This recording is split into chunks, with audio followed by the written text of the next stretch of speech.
What the freak just happened in the market, crew? Stick around because we're going to guide you through all this stuff. Bitcoin does a dip, but it doesn't break. It stays away from the 97,500 CME market gap. I'm glad to see that it actually reversed right before it. And good old Ethereum. Good old Ethereum. Whales bought 39 million, scooped up in the last 48 hours, and of course we got the um, Israel conflict that's still on the board, but it shook a little bit of risk assets, but smart money stayed calm. And here's the kicker. Bitcoin now rebounds over the $100,000 cycle level. We've seen this story before. Shake out, fake out, then break out. Let's break it all down for you, crew. Welcome back. It's Tom here, your boy, giving you the hottest in crypto and Bitcoin action. Make sure you give us a like.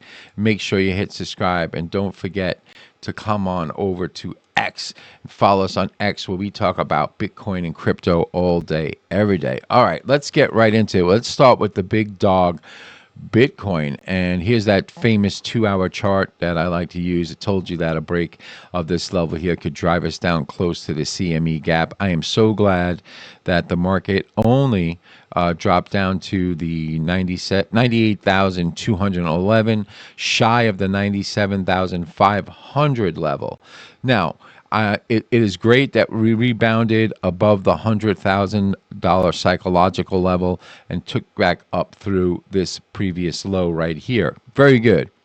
All right, so as it stands right now, we could be setting up a new range between the 100,000 and 107. Yes, there's going to be some wood to chop now because people are still fearful. If we look at the good old fear and greed right there, right at 47. Okay, it's neutral, but short-term traders that got long and were looking for the breakout, they're still in this game. They probably got long right around like 107, 106, 105.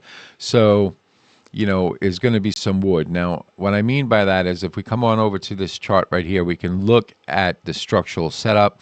It was good that we didn't pierce into the 97,500. Right now, this is the level that's very, very important, the 100,000 level. Now, I want to take you up onto this chart. I want to show you something. Although we dipped down to this level here, now where is the next levels of resistance? Well, look right at this peak right here. 104-ish is the next level that the marketplace has to actually get up through and then start creating higher lows again. It would probably track like this before we could actually get up through the 106. And once that occurs, we got actually this next level that we got to get through, the 108. So it could be a while. It could be very, very quick. I think it's going to be a while of congestion in this area. That's my personal opinion. Now, if we break down below this low, something happens, in that Israel-Iran conflict. If the United States stays out of this, if they just did what they did and say, okay, now it's up to you, there's no reason for us to be involved anymore. And if the Iranians do not close the Strait of Hormuz. Now, here's the thing. If they close the Strait of Hormuz, that's 20% of the total oil for the world that comes out of there. That would send oil prices skyrocketing, potentially to $200 a barrel. If that happened, you could forget about rate cuts in the United States because CPI would be knocked out of whack. There'd be inflationary scenes happening. It would not be good. So the United States, in my opinion, needs to just shut the F up and stay out. Stay out of this. This is not for us, okay? In my personal opinion. Now, I also think the double-edged sword was if they do close the Strait of Hormuz, they destroy their economy because their money comes from oil. Now, they have sold off large stockpiles of oil already to potentially brace for this. But I do think if they were to do it, it would be economic suicide, aside from then they would be taking a pounding from the U.S. and Israel, because the United States is going to be like, no. That's another red line in the sand. So we got to keep our eyes open for all this geopolitical stuff.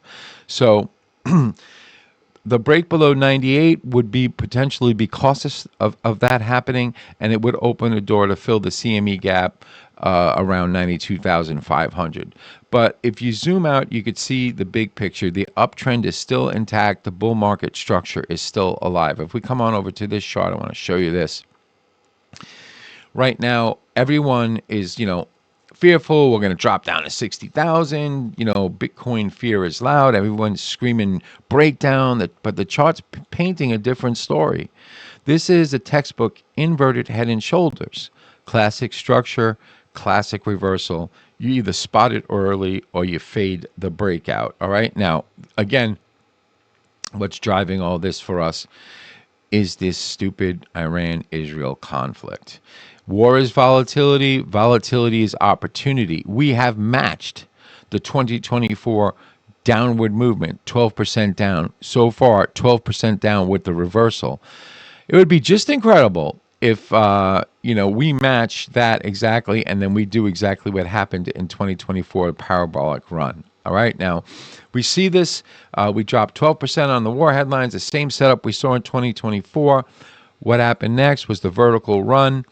This isn't the end. It's a setup for those who don't flinch. All right, now we went over the scenario, how things could get worse if they close the Strait of Hormuz. Then I think the United States would become more involved in this. They still have military packages out there, as they call them. I really would like to see them just say, hey, guys, come home, forget it. It's now up to Israel. Let them handle, the situation. Hopefully they would just stop. I mean, it's I don't even want to get into it. It's ridiculous. It's totally ridiculous. But anyway, I'm not gonna start getting into that. Now, we all know that Bitcoin itself, it follows M2 global liquidity. We've said this ad nauseum. Okay, right now, Bitcoin moves like a shadow behind global liquidity. Whenever there's tension, global liquidity does tighten up, but there's a lot of money out there. We would like to see the Fed cut rates. They should cut rates. However, because of this war crap in the background, this could derail what Donald Trump is trying to do. It's foolish enough. Him getting involved could actually derail his agenda of lowering rates, bringing companies to other companies to the country to produce and then export, and taking back the U.S. sovereignty. It's stupid for him to have done it. So, Donald, if you're listening to me, stop it.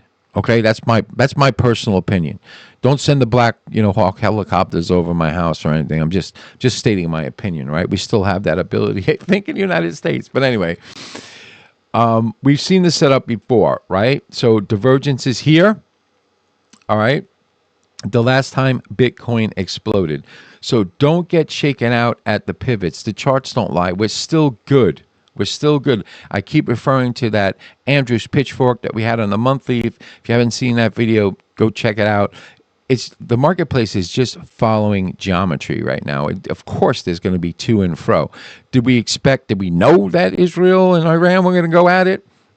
We should have, because in the past they have. But we really weren't paying attention to that, and that was the curveball for the total market. Now, I know I have some Elliotticians out there. I've seen them talk and leave some comments, and I'd like to see them leave some comments again, because there was one gentleman that pointed out there's a potential ABC correction happening.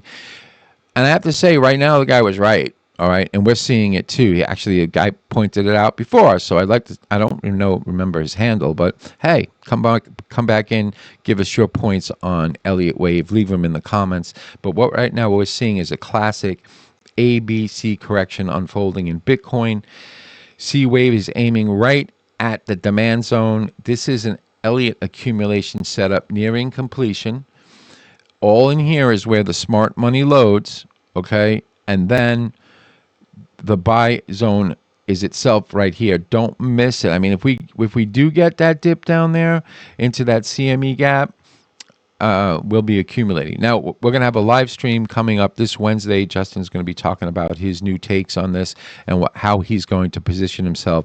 Don't want to miss that live stream. You want to get into it, and you got to join the free community, like I said, and I'll show you that at the end of this video. All right, let's go on over to Ethereum. All right. the little brother of Bitcoin itself. Ethereum took a deeper hit, traded down to around 2,134, but buyers stepped in fast. Okay, whales accumulated 39 million in Ethereum during the panic sell-off.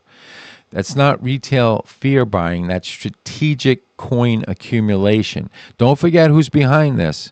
BlackRock, Fidelity. We got the big dogs that are involved in Ethereum. Do you think they're just going to take tremendous positions in this if they actually think this is going away? No, they're looking for above 10,000 in this coin. So right now we're trading right around what, 2,250.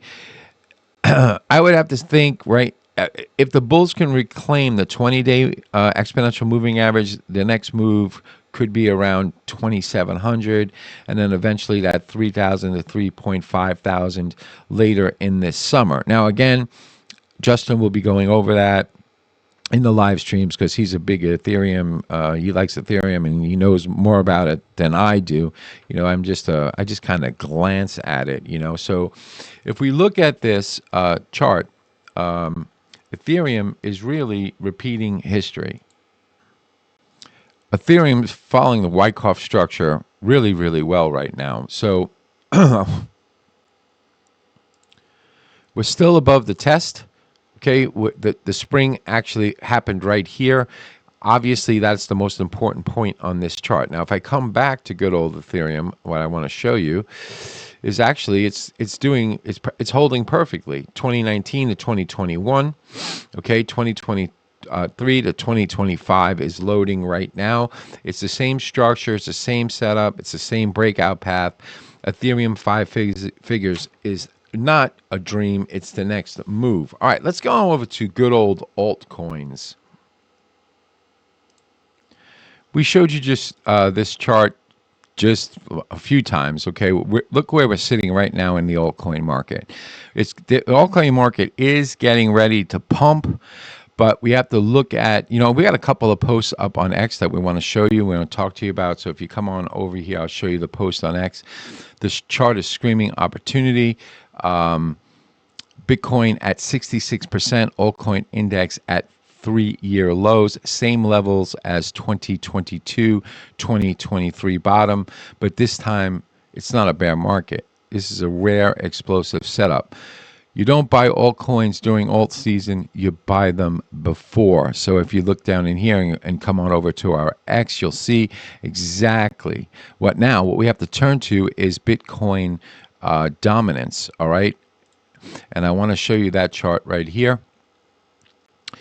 What we're showing here in Bitcoin dominance, let me just refresh this chart. Bitcoin dominance is about 70%.